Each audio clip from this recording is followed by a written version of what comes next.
What's going on, everybody? It is another episode of What the Truck. I am your host, Malcolm Harris. It's Monday, November 24th, and it is a thankful week. Thanksgiving is here. Of course, I am not in studio. This is kind of weird for me. I always said if I had air in my lungs, I'm going to be in the studio, but guys, my mama doesn't play. I got to come home for Thanksgiving to see the family. So down here at my mom and dad's and super excited to see my family. And I hope you guys are going to have an awesome week with your family and friends for Thanksgiving. Well, I'm not going to leave you empty handed. You guys know I'm going to deliver like I'm DoorDash. And what I have to do is I'm going to deliver a double header for you today because first off, leading off the show is going to be John Kingston, our editor at large, freight insider, of course, here at FreightWaves. He's going to be talking about this piece, so-called job apocalypse, right? There was this thing that happened with Trimble in this panel. There's a lot to say about the future of logistics and the work that's happening behind the scenes. And then also, we're going to have Carlos Guillen. He is the president and co-founder of BG Trucking. So for him, he's going to come talk about cross-border growth, driver culture, as well as the initiatives that BG is currently doing, including their powerful work with this thing called Together Rewise. And this is about wildfire relief, and I think you guys are really going to enjoy this. So again, Carlos is going to be on the show, John is going to be on the show, but this show, of course, could not be possible without our sponsors at PCS.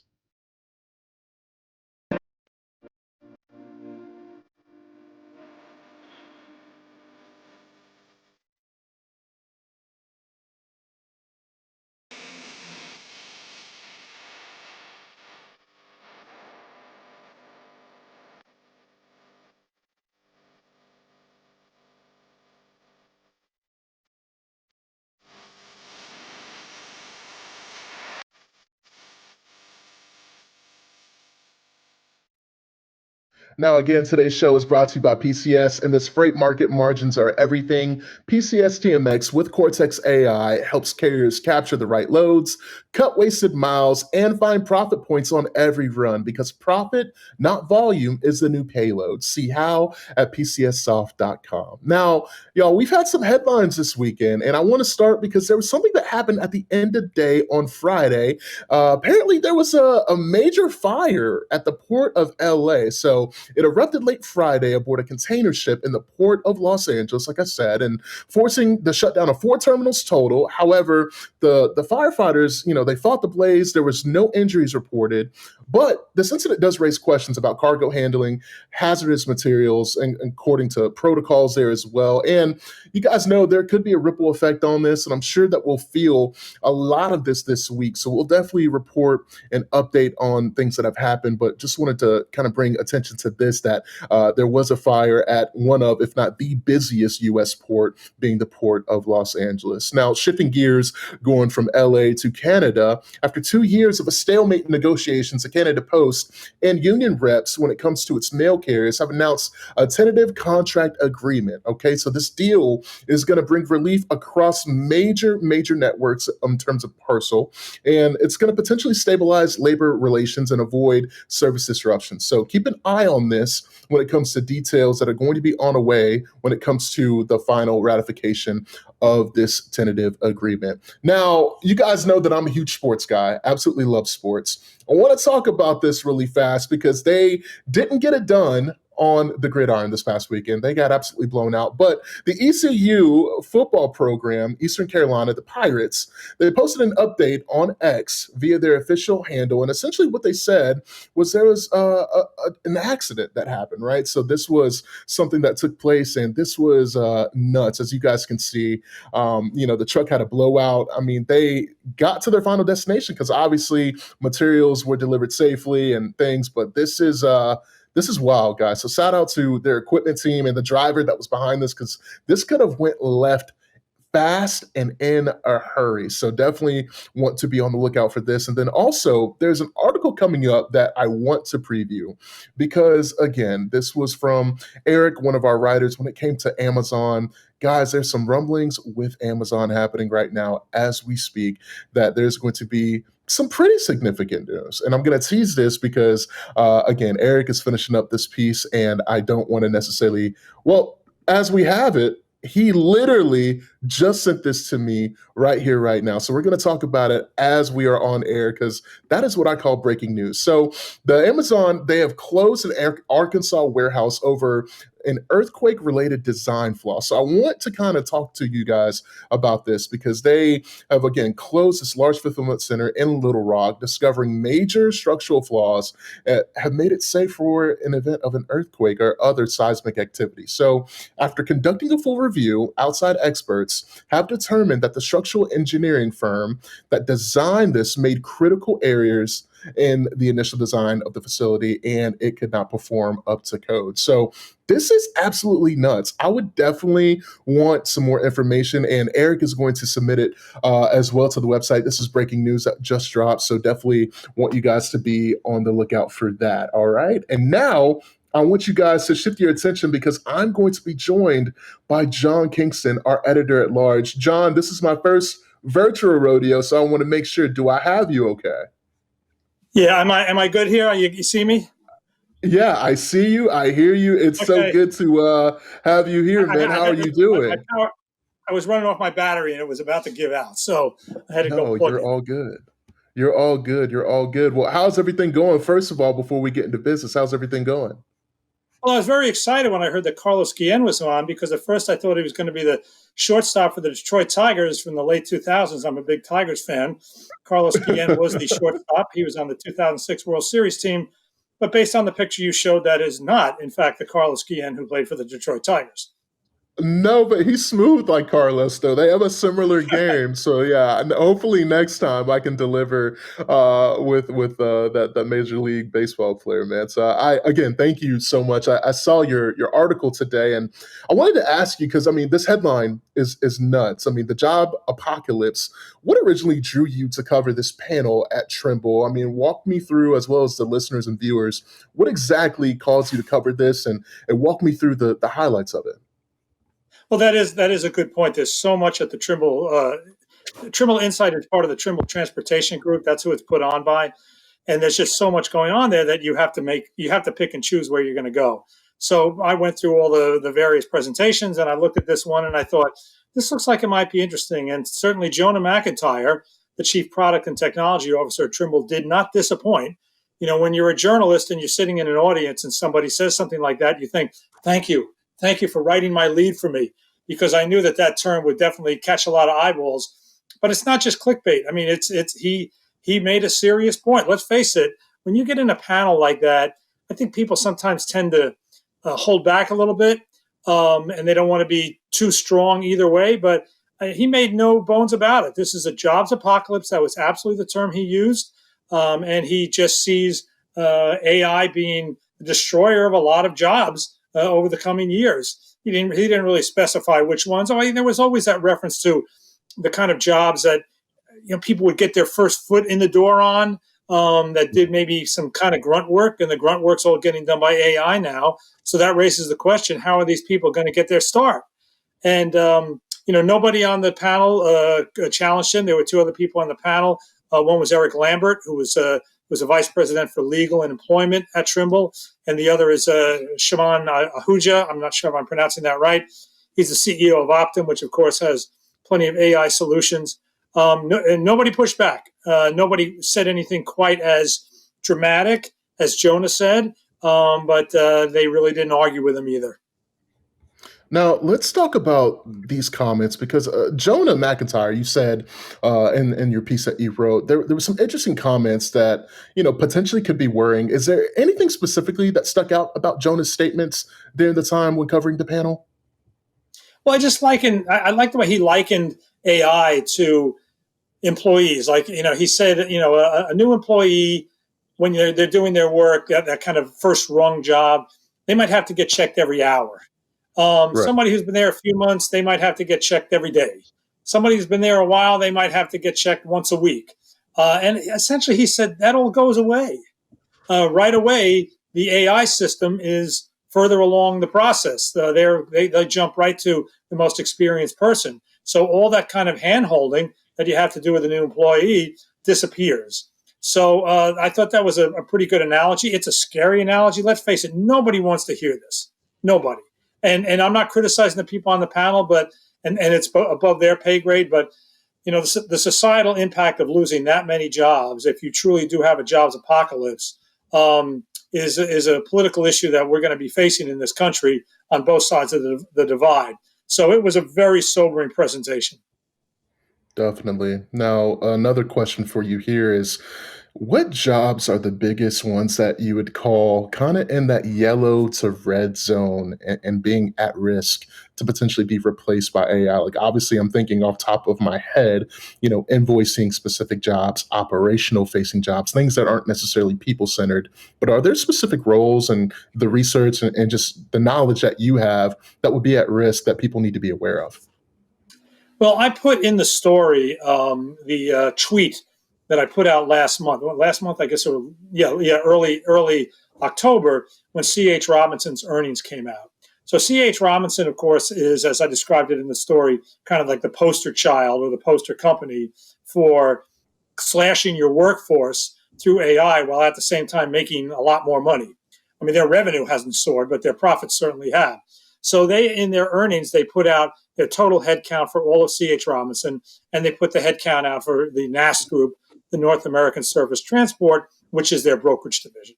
So, and it's that kind of invoicing and order processing and basic jobs that have been eliminated at a company. And C.H. Robinson is not the only one, but they're publicly traded. They're very open about it. They do put the employment figures in their earnings. So, this is great data to extrapolate out from what they're doing to what others might be doing. So yes, it is that very basic thing, but you also get the sense that it's not necessarily just all sort of grunt work, that there is a lot of stuff that's kind of getting higher up. I know I've heard that lawyers have said that basic kind of brief writing or basic kind of legal research that had been done by newly hired associates, they're able to turn to AI to do that now. And so those people are getting a difficult foot on that, getting that a difficult time getting that first foot on the rung. So, boy, it's a large number of people, and I think I look to C.H. Robinson as a company that's not just talking about it, but is actually implementing it. And the job numbers that over there, they're measured in the thousands. The number of the fewer jobs, and it's not because of lesser revenue. Their revenue is flat to somewhat elevated. Kind of tough for a 3PL to have higher revenue in this freight market. So their revenue is hung in there, and yet a lot fewer people are producing it. No, most definitely. And let's talk specifically about measuring, I would say, human judgment, because there always has to be a human aspect, I think, in this space. But as we know, I mean, this is kind of becoming more and more obsolete. I mean, what are your thoughts when I say that? Well, I think the point that was made on the panel, and I mean, hey, look, this is not the only panel, as you can imagine, that discussed AI. Okay, Oh yeah. the AI discussion came up in others. There is a point, yes, when you're going to have human involvement. The issue is, the question is not really the question. The conclusion is that point is further down the chain than it used to be. Precisely where Yeah. it's going to be, that will depend upon what are the AI capabilities. That will depend upon the particular process that's involved. So there is a point where humans need to be involved. The point is further along. Now, was there any conversations from the panel about addressing ethical implications on this, or knowing that, all right, there's going to be a certain displacement of folks and how to retrain people displaced by AI? Was there any kind of rumblings of that? No, there really wasn't. And again, I think I said earlier, I don't want to criticize them. This is a very, you don't want to put that issue on three guys, For I mean, sure. there were discussions. There were also discussions about dealing with the regulations. There's going to be a regulatory regime in Europe. I think there already is a regulatory regime in the U.S. on using AI, but it didn't really get into specifics. And maybe a little bit, but nothing really that Nothing grabbed me. noteworthy.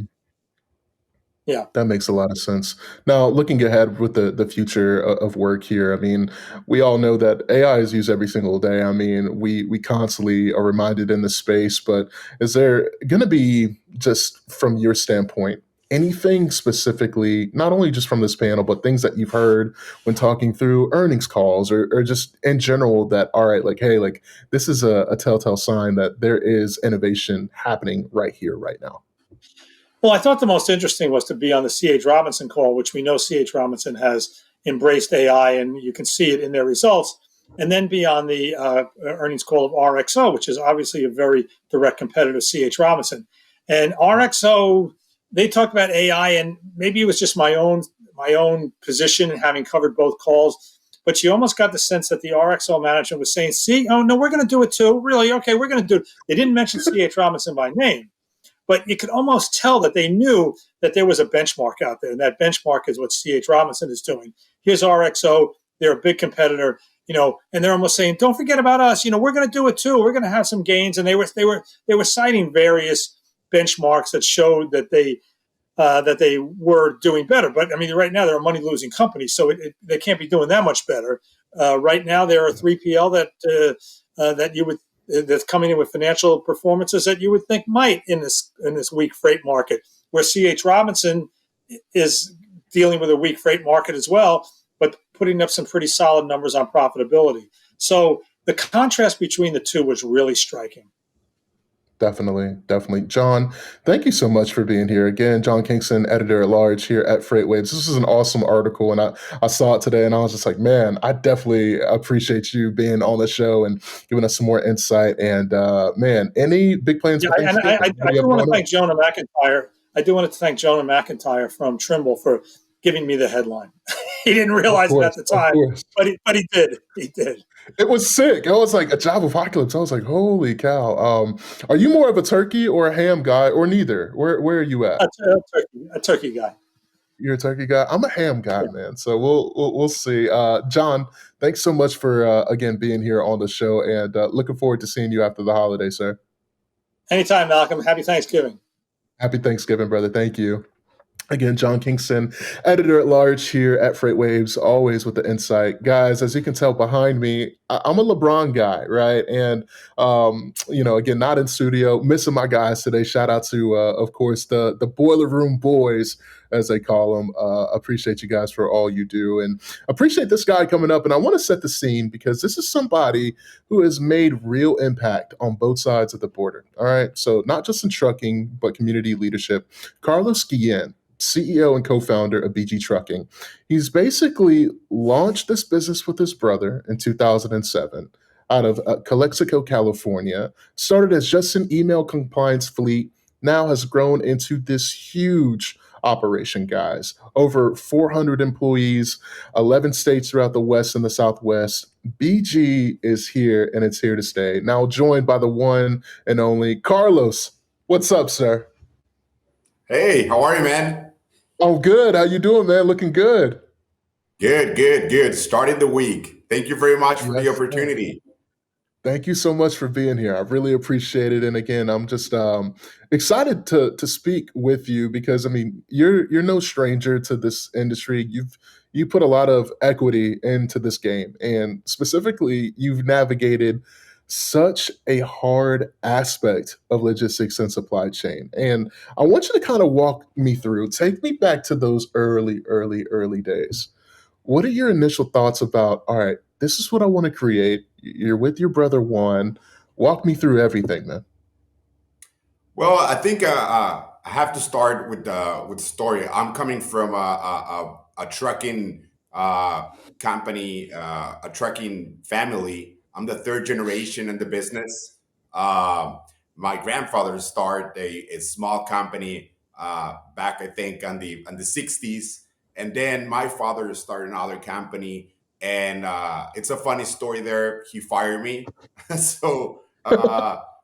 And then I start my own company with my brother in 2007. It was a very interesting year to start a company, but that was, I'm coming from trucking, right? That's what we do, and this is how we start. Honestly, um, uh, it was one day that I think it was a President's Day or it was a holiday, and up here at the office a little late, and my father fired me. He was pushing me to start my own company, but that's a story. That's awesome. Now, Carlos, when it comes to your start, there's always been one constant, right? And compliance first has always been a thing for BG. why did you guys get that lesson very early? Because a lot of organizations, they don't seem to understand that concept until it's too late. But BG has been like, hey, like compliance has always kind of been at the forefront of everything that we do. Why is that? Being at the border, crossing the border every day with the trucks, we cross approximately 100 trucks every day. So it's a must. If you want to be at the border, you have to be on compliance. You have to be. I mean, it's you're crossing every day, and I think that's the way to start something, right? And the right way. Like I said, my father used to drive, so I think I'm always thinking about my drivers being behind the wheel 11 hours. It's not easy, and uh, I think it's a little bit easier if you have a good truck, if you have a good permits, you have insurance, you have everything under control. Especially when you're crossing the border, you're taking a load from Mexico and crossing the border. The drivers has to trust you as a company that you're not doing something illegal, or that's why we since we start, we're going to be on compliance, and it's going to be very important for us. Most definitely.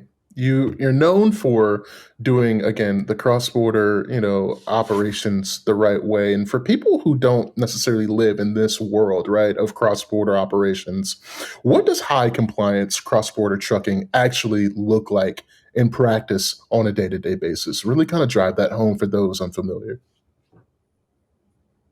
Yeah, we have two different operations. So we call it CDL, that it's all the operation from from the border to 11 states West Coast or 48 states, whatever you're going, and the B ones that it's only crossing the border, right? So crossing the border, I think on the CDL, everybody knows about it, but at the border, it's you have it shippers on the Mexican side. You pick up a load from uh, any facility in Mexico. But before you start working, you make sure that that facility it's secure. It's under CT pad.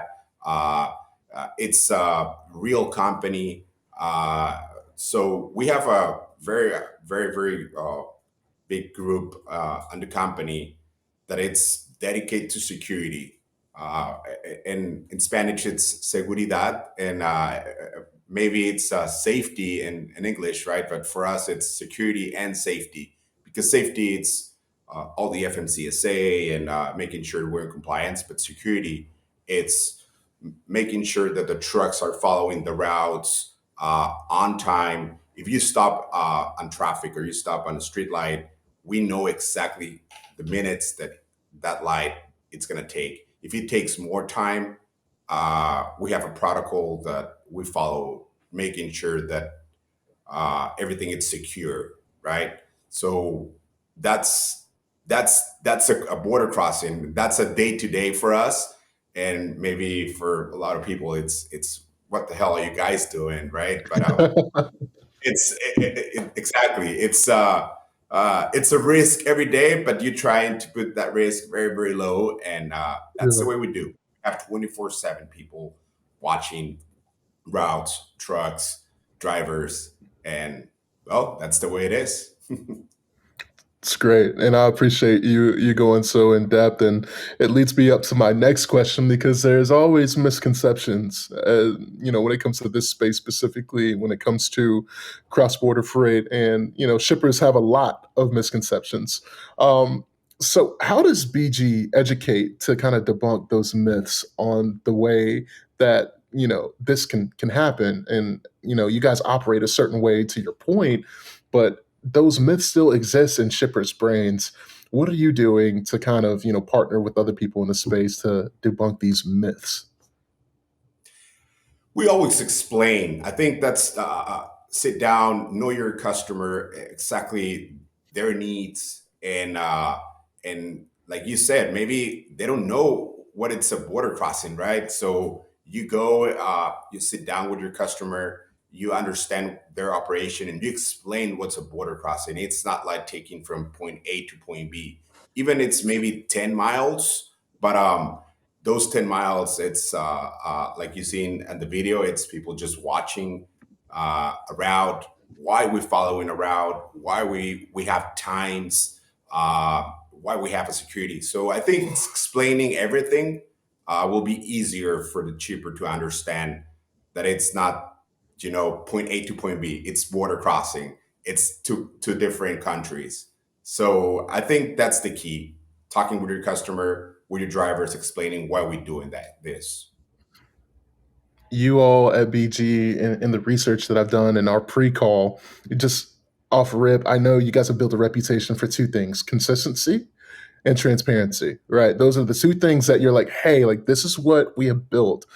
Where's the technology making the biggest impact for BG right now? Is it safety, visibility, routing, or driver support, or is it kind of I'm sure it's a mixture of all these, but is there one that kind of highlights the most that you're just like, hey, like this is our one lane that we really like to drive home?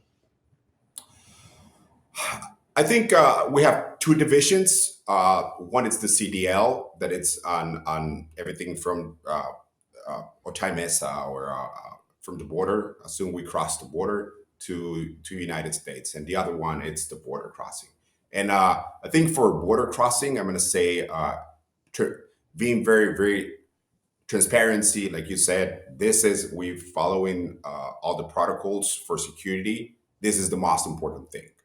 And on United States on CDL operation, uh, I think on this business right now, it's super hard. We have to just be alive, right? This is we everybody is struggling, and we're in the same boat. But keep our drivers, making sure that our drivers, it's not only a guy behind the wheel. It's part of this operation. It's part of the family. So I think this is where we focus. In the United States, customer service very important for our customers. If you pick up the phone, somebody's going to answer in my office. And on the Mexican side, transparency. Yeah. BG has expanded into 11 states, and we just kind of showed some B-roll about that. And you should, first off, be absolutely very proud that this has happened so fast and to have operations in these different places. But the tech investments, when it's come to this mission of scale, I mean, how have you done that without losing the aspect of quality as well as compliance? Because, as you tend to scale or grow a business, that kind of quality goes down because there has been that scale. It's almost like I'll use Chick-fil-A for example. It's like how do you make the chicken sandwich taste good in this state, but also taste good in this state as well? I think we have two different teams, and one team it's focused on the CDLs, and our team it's focused on the border crossing. That's the way I'm trying. Exactly like you said, it's the secret sauce we call it. And part of the secret sauce is we develop a system. We have our own TMS that all this. How do I explain this? The important things for the company for border crossing. We develop a system following the route. If something is wrong, you can see by exception, not you just not seeing a super screen with all the GPS. That's everybody has. So we develop our own system for border crossing, and for the states. It's we have a millions a TMS, but I think that's our secret sauce. Yeah. You've always emphasized, and we kind of heard it a little bit earlier in the show, but drivers are the heart of your company, with all this. I mean, truly, like you are a driver centered person first. What does supporting drivers look like at BG? And how does this shape retention and what's currently happening with the organization? We try to keep communication with the drivers and making sure before they decide to go to other company or change their mind, we have a team just talking with the drivers, what exactly they thinking, what they feeling, explaining why we're doing this, why we if you're going to spend the night, I'm not sure any city will explain why we're doing that. And I think when you explain and you share information that we're in the same boat, everybody will understand. Uh, it's hard to keep everybody's happy, but that's communication. Be clear with your drivers. I think will be it's the key to success. 100% agreed. Now, there's a balancing act that you have to have because there's a pressure, to my first point of staying efficient with the responsibility of keeping stuff flowing. But with drivers, you have to keep them safe as well. How are you doing that when it comes to, I mean, these moves that they could get dangerous? I mean, at any time, but specifically with cross border, it's almost like a different playbook that you have to have. Yeah, we start with we start. I think everybody has the camera now, and but it's a lot of data. I think what do you do with that data? That's the most important thing. Explain to drivers and use the data. Uh, it's With that information, I'm very proud. This year we only had one incident. I'm not say accident. It was one incident, and we ran like 17 million miles. So I'm very very proud. But how do you explain that? A lot of communication, explaining to your drivers, making sure the speed. Uh, like I said, explaining why you're doing this, Yeah. and everybody wants to come back to their family, right? It's it's Right. it's a win-win, driver and the company. So that's the way we do it. We have a team, especially just uh, getting data and explaining to drivers and talking with the drivers.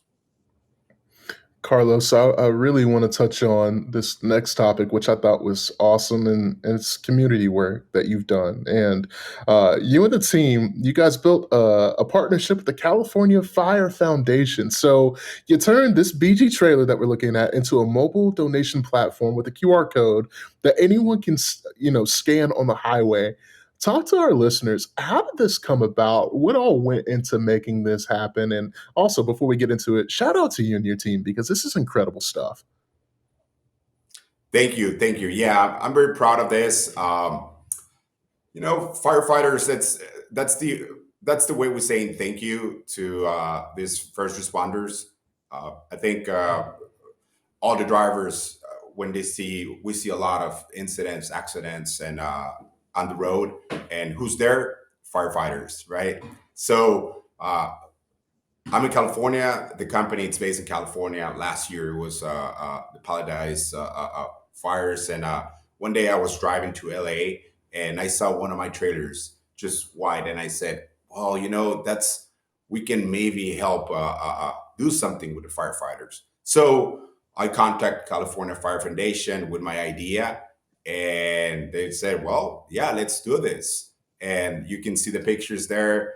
Those are real firefighters, not AI. So a real picture, and yeah, I'm very proud of that. So if you see my trailer on the road, please scan. If you're not driving, Well, I appreciate you telling people to be safe and make sure that they're not driving while scanning. But no, this is awesome, Carlos, and it shows. I mean, that this hit close up to home, and you led in with that point I was going to mention. I mean, you have operations in California, being in California, so I know that this really hit home for you and your team, and I appreciate you kind of taking the ownership of being able to be like, all right, like, yes, I have a business to run, but also I'm a real person too. We all want to make it home to our families and to our houses, and this is a real life issue. So no, that's awesome, and I know that this has been very powerful, right? And it's kind of changed the way your team, your customers, and even strangers just look at business because there's more to it. Is there anything else that you guys are currently doing within the community, outside of this that you'd like to show some highlights on? well, yeah, and like you said, on the Mexican side, we have a terminal in Tijuana and Mexicali. very small cities on Mexican side. But my team uh, help every year with sorry for my English, but backpacks when you come in for students and Mexicali. We always try to help our community on both sides of the border. So of course, Mexico sometimes it's a little hard, but we always do that.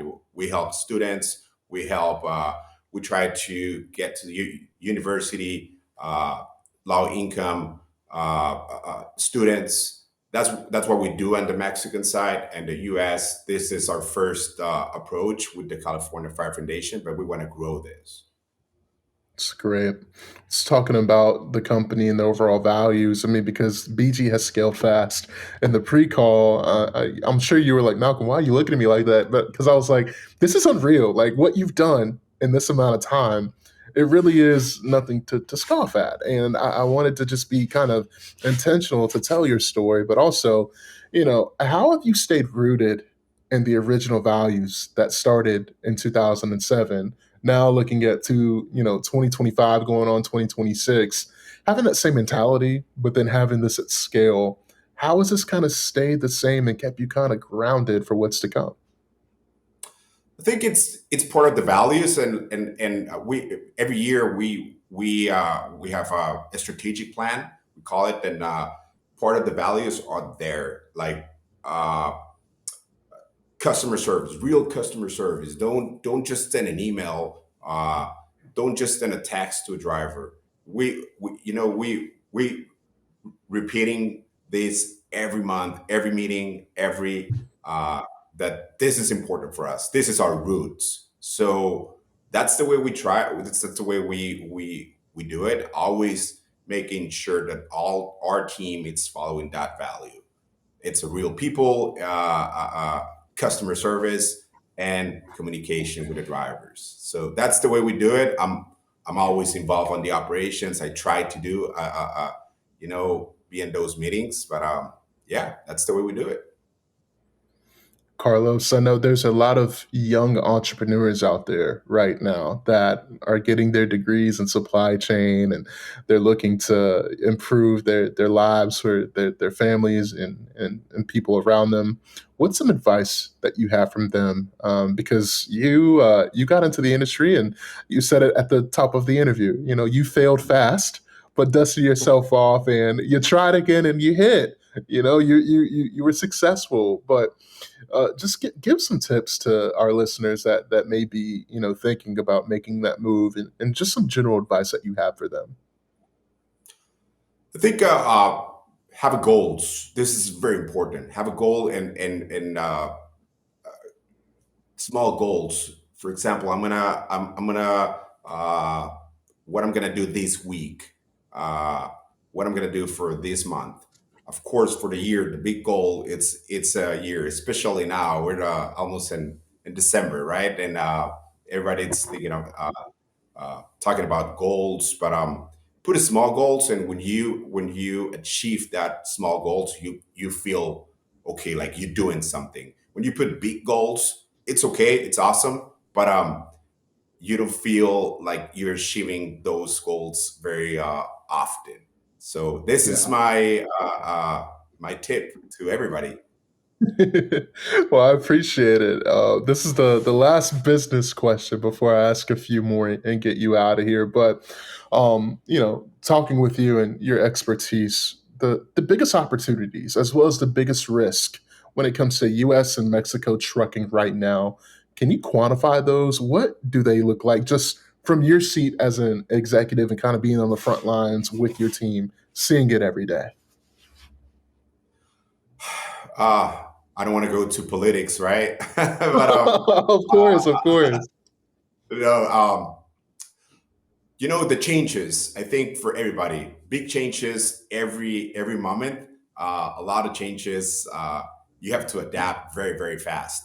Of course, on the Mexican side, security it's very important, and you have to keep eye on what's happening and on the Mexican side and try to be safe. And I think those are the challenge, and of course, this big freight recession that it's everybody's in the same boat. Don't feel like you're alone. Everybody it's in the same boat. Everybody is in the same boat, but I think us, specifically in my role as well as the team supporting, like we have a job, and that's to deliver content like this, right? To give people a roadmap how to navigate through these challenging times. And my last question, because I want to be mindful of your time. When we look ahead, right, the future of BG, what's to come for BG Trucking and your team, and then also operationally, technologically, community wise, what is kind of like the three pillars and three things that you'd like to see from operations, tech, and community for the future of BG Trucking? Well, on the operations side, of course, try to be safe on this market, and I think 2026 is going to be better. I'm not saying that it's going to be everything fixed, but it's going to be better for everybody. So this is what I'm seeing in operations. Of course, developing on the tech system. Everybody's talking about AI, using AI as be, be better to improve the operation. A lot of people, it's saying that it's going to lose a lot of jobs, but maybe I'm saying that it's going to improve the way we operate. And for community, you know, grow what we're doing with maybe the California Fire Foundation. If you have ideas, guys, just put in your comments. We're gonna do more, and of course, on the Mexican side, also trying to help more kids going to university, more kids going to school, and this is what I'm seeing for the next 5 years. We expanding our operations on the West Coast. We cover 48 states, but we're focused on the 11 states coast. So a couple of terminals on the West Coast. That's our future. Definitely. I think under your leadership, all those things are not going to just happen in 5 years. I think it's going to be much sooner than what you're giving yourself credit for. A humble leader and somebody who is great in this space. Carlos Guillen, the president of BG Trucking. Carlos, this has been such an awesome conversation. Thank you so much. And before I get out of here, if our listeners want to get in touch with you or members of your team to understand more about BG Trucking's offering, where would they go? How would they get in touch with members of your team?